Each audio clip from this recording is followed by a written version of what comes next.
열왕기상 18장입니다. 열왕기상 18장 21절과 22절 말씀, 열왕기상 18장 21절과 22절 말씀입니다. 구약성경 546쪽에 있습니다. 열왕기상 18장 21절과 22절 말씀을 우리 다 함께 한 목소리로 합독하도록 하겠습니다. 합독합니다. 엘리야가 모든 백성에게 가까이 나아가 이르되 너희가 어느 때까지 둘 사이에서 머뭇머뭇하려느냐? 여호와가 만일 하나님이면 그를 따르고 바알이 만일 하나님이면 그를 따를지니라 하니 백성이 말 한마디도 대답하지 아니하는지라. 엘리야가 백성에게 이르되 여호와의 선지자는 나만 홀로 남았으나 바알의 선지자는 450명이로다. 아멘. 하나님과 이스라엘 백성의 관계를 언약 관계라고 하죠.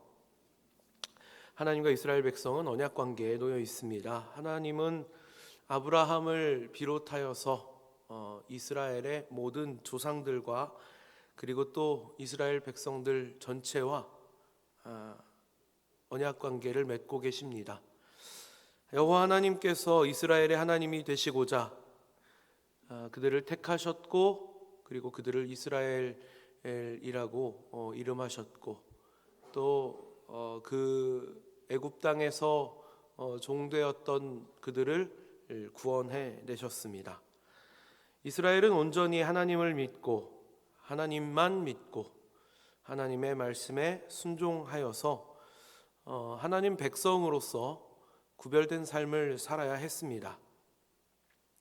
오늘 저는 바른 믿음은 머뭇거리지 않습니다 라는 제목으로 본문의 말씀을 함께 나누고자 합니다.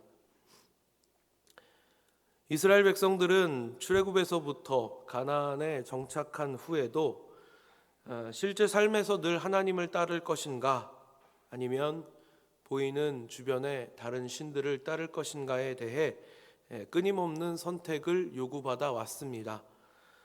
모세와 또 여러 선지자들이 경고했던 것처럼 그들이 오롯이 하나님만 찾고 섬길 때에는 하나님께서 그들을 보호해 주시고 놀라운 역사를 경험할 수 있었습니다만 주변의 다른 신들을 따를 때에는 잠시 그들이 잘 되는 것처럼 보일진 몰라도 결국 나락으로 빠져드는 모습을 보게 됩니다.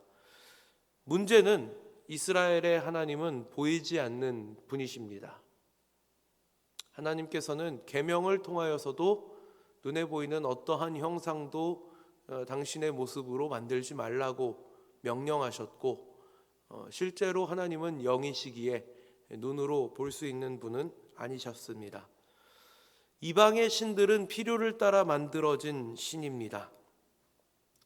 사람이 보고 만지고 가까이 붙들고 있을 수 있는 존재들입니다. 제가 지난 토요일에 청년들하고 같이 스터디를 하다가 질문해 보았습니다. 눈에 보이지 않는 하나님을 믿는 것과 눈에 보이는 우상을 섬기는 것 중에 어느 쪽이 더 쉬울 것 같냐 이렇게 질문을 했더니 우상을 섬기는 쪽이 더 쉽게 느껴질 것이다 이렇게 답을 했습니다. 맞습니다. 눈에 보이지 않는 하나님을 믿는 것, 이 믿는다라고 하는 것보다는 차라리 내가 어떤 내 손에 잡히고 내 눈에 보이는 어떤 대상을 붙들고 무언가를 하는 쪽이 더 쉽게 느껴지기 마련입니다. 불안한 시대일수록 더더욱 이런 심리가 커집니다. 보고 만지고 가까이 붙들고 있다는 느낌에 안도감을 갖게 됩니다. 보이는 바알이 있으면 든든할 것 같고 농사도 잘 될 것 같고 나라도 든든할 것 같은 유혹을 받습니다.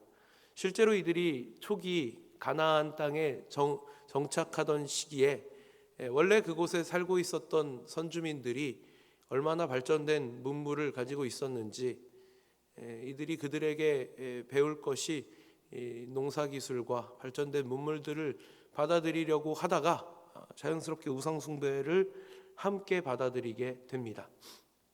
그리고 그때부터 끊지 못할 우상 숭배의 악연이 시작되죠. 자신들이 하나님의 백성이라고 하는 인식이 없는 것은 아닙니다. 아주 없지는 않습니다. 적당히 누가 물어보면 종교는 기독교라고 대답을 하는 것이죠. 그렇지만 다양한 현실적인 이유로 쉽게 넘어가는 것입니다. 불에 뛰어드는 나방 같다, 이런 말이 있습니다. 물론 나방은 죽을 것을 알고 불로 뛰어들지는 않습니다만, 우리는 죄의 결과가 그 끝에 사망이 기다리고 있고 하나님의 엄중한 심판이 기다리고 있음을 알고 있습니다. 그렇지만 본능적으로 죄의 유혹에 본성적으로 끌려가는 우리의 모습을 마치 표현하고 있는 것은 아닌가, 그런 생각이 듭니다. 우상을 섬기는 것, 보이는 대상을 섬기는 것은 그 끝에 결과가 너무나도 뻔한 것임에도 불구하고 멈출 수 없는, 잘 되고자 하는 욕구를 숨길 수 없는 그런 죄악된 행위가 되는 것이죠. 오늘 본문에서는 본격적인 영적 전쟁이 이제 시작됩니다. 엘리야 선지자는 그동안 비가 오지 않을 것을 가지고 아합 왕에게 경고하였고, 그리고 그 경고가 실제로 일어났음을 보였습니다. 그러나 아직도 이들은 우상 숭배를 회개하고 참 하나님이신 삼위일체 되시는 여호와 하나님을 섬기고자 하는 마음이 없습니다. 성경의 표현을 빌리자면 이세벨의 상에서 얻어먹고 사는 450명의 바알 선지자들이 여전히 남아 있습니다. 엘리야는 그 바알 선지자 450명과 여호와 하나님과 바알 중 어느 쪽이 참신인지를 대결하고자 하는 것입니다. 그리고 그에 앞서서 백성들을 향하여서 호련히 외치고 있습니다. 일말의 양심으로 갈등하고 있는 이스라엘 백성들을 향하여서 너희가 섬길 신을 선택하여라. 어느 때까지 머뭇머뭇하고 있을 것이냐? 만일 하나님이 여호와가 참 하나님이라고 생각되면 그를 따를 것이고 바알이 하나님이라고 생각되면 그를 따라라 라고 외치는 것입니다. 그의 곁에는 단 한 사람의 동료도 없는 상황입니다. 참으로 불세출의 선지자라 말할 만한 그런 모습입니다. 그 한 사람을 통하여서 하나님은 역사하십니다. 신앙에는 회색지대가 없습니다. 중간이 없습니다. 이런 문제를 만나게 되었을 때에는 특별히 흑백 논리로 보아야 명확하게 보입니다. 저도 무 자르듯이 딱 잘라놓고 보는 것을 그렇게 선호하지는 않습니다만, 특별히 신앙과 관련된 문제들은 대부분 이렇게 흑백 논리로 볼 때 명확하게 답이 보이는 경우가 많습니다.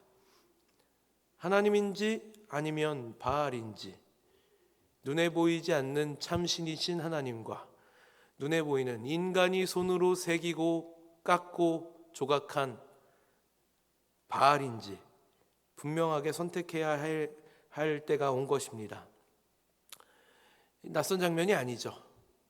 이스라엘 백성들이 가나안에 정착하던 시기에도 여호수아는 너희가 섬길 신을 선택하라 라고 말합니다. 이스라엘 백성들이 기꺼이 하나님을 섬기겠노라 말하니까 너희는 그럴 수 없다라고까지 경고합니다. 하나님을 섬긴다고 하는 것이 얼마나 힘든 일인지, 그것이 얼마나 무거운 책임감을 갖게 되는 일인지 이스라엘 백성들은 자각하지 못합니다. 여호수아는 정확하게 알고 있는 것입니다. 하나님을 섬긴다고 하는 것은 결단이 필요한 일입니다. 우상은 아무리 화려해도, 엄청나게 많은 사람들이 환호해도 능력이 없습니다. 권력의 힘으로 좌지우지하려고 해도 역사는 일어나지 않습니다.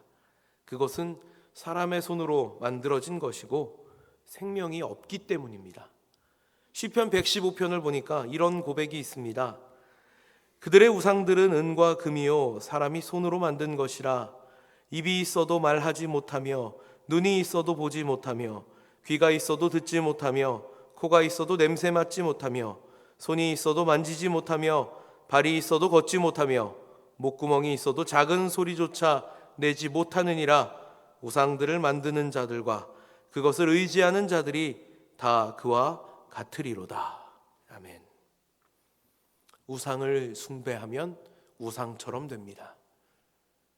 우리는 존귀한 하나님의 형상으로 지어진 하나님의 자녀들입니다.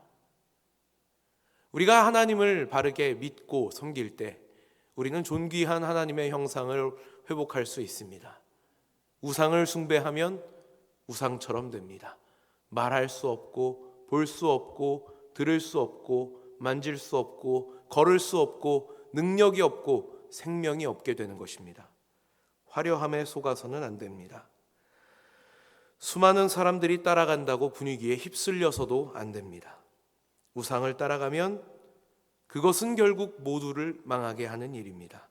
바른 믿음은 머뭇거리지 않습니다. 많은 모태신앙인들이 나는 기독교인이다 라고 말하면서 신앙생활 하는 데에는 크게 관심이 없는 것처럼 보입니다. 당대에 뜨거운 신앙을 경험하고 하나님을 믿는 사람들에게는 좀 생소한 일일 수 있지만 자연스럽게 날 때부터 예수 믿는 환경에서 자라게 되면 신앙에 대한 깊은 고민이 생기는 경우도 있지만 많은 분들이 뜨거운 하나님과의 인격적인 만남 없이 그냥 신앙생활을 하게 됩니다. 당대에 예수님을 믿은 경우에도 신앙생활의 기간이 오래 지나게 되면 그럴 수 있습니다. 뜨거웠던 하나님과의 첫사랑, 첫 만남을 점점 잊어버리게 되고 그리고 먹고 사는 일에, 현실에, 눈에 보이는 문제들에 집중하기 시작을 합니다. 그러면 눈에 보이는 일들을 쫓아가게 되는 것이죠. 제가 학생들과 함께 사역하던 시절에 특별히 고3 학생들에게 했던 이야기가 있습니다. 주일 성수하는 것을 포기하지 말아라. 지금 주일 성수를 포기하면 대학 가선 더 못한다. 그때 공부하는 일을 하라고 보내면 대학 가서도 자기들 좋을 대로 살게 됩니다. 대학생들에게도 계속해서 권면하고 있습니다. 주일 성수하는 일 포기하지 말아라. 특별히 지난주에 어떤 한 청년을 만나서 같이 교제하는 가운데 그 청년은 지금 수험생 신분인데 내년도 이제 시험을 준비하고 있습니다. 자기가 어떻게 해야 할지 특별히 신앙생활과 관련하여서 고민이 있다고 하길래 이렇게 말했습니다. 6일을 열심히 공부하고 주일을 거룩하게 지켜라. 참 어려운 요구를 제가 그 청년에게 했습니다. 그러나 분명 결단해야 할 때는 결단할 필요가 있습니다. 신앙생활은 머뭇거리면서 하면 안 되기 때문입니다. 생명이 어디에 있는지, 능력의 하나님이 어떠한 분이신지를 바르게 알고 정확하게 선택할 필요가 있습니다. 오직 생명은 여호와 하나님께만 있습니다. 하나님께 가까이 할 때만 복이 있는 것입니다. 이 새벽 시간 오직 모든 생명과 능력이 우리 주님 되시는 삼위일체 하나님께 있음을 믿고 세상 속에서 생명의 주님과 동행하여 주의 이름을 온전히 증거하시는 복된 삶을 사시는 우리 성도님들 되시기를 축복합니다. 하나님을 선택할 때 존귀한 하나님의 형상을 회복하며 살아계신 하나님의 능력이 저와 여러분에게 함께 하실 것입니다. 기도하겠습니다. 은혜가 풍성하신 하나님, 우상을 숭배하는 악한 시기에 호련히 일어난 엘리야 선지자는 이제 바알 숭배자 450명과의 대결을 눈앞에 두고 있습니다. 담대하게 홀로 서서 너희가 믿을 신을 선택하라 라고 백성들을 향하여 외칩니다. 아직도 백성들은 머뭇거리고 있습니다. 참된 신이, 참 생명이 어디에 있는지 사실은 이들도 알고 있지만 눈앞에 보이는 이익을 쫓아 순간의 욕구를 참지 못하고 우상을 선택합니다. 하나님, 저희들에게도 이러한 부끄러운 모습이 있지는 않은지 돌아보게 하시고 선택해야 하는 순간 참 하나님, 참된 하나님을 선택하는, 생명의 주인이신 하나님을 선택하는, 창조주이시고 구원자이신 하나님을 선택하는 복된 선택이 저희들에게 있기를 원합니다. 바른 신앙은 머뭇거리지 않습니다.